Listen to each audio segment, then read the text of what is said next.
Målsättningen med bloggen för livsnjutare är att ge svenska kaffepubliken en liten genväg in i specialkaffevärlden, den riktiga specialkaffevärlden.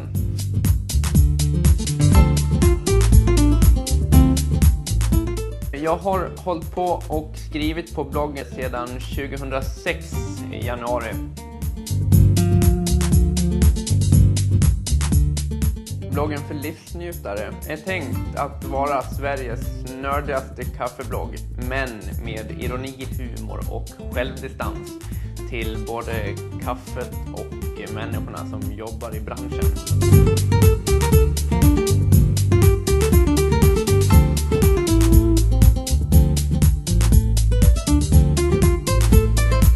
I framtiden kommer det komma upp rörliga bilder där ni får hänga med i espressovärldens innersta kärna. Jag tror ni kommer gilla det skarpt.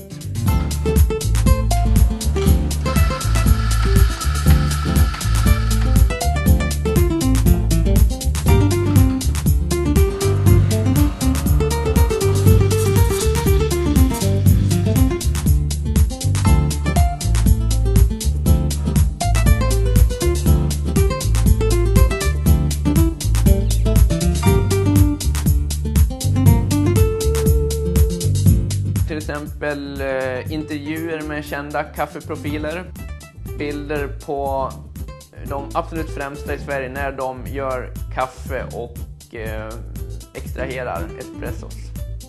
Så det tror jag ni kommer att uppskatta lika mycket som jag.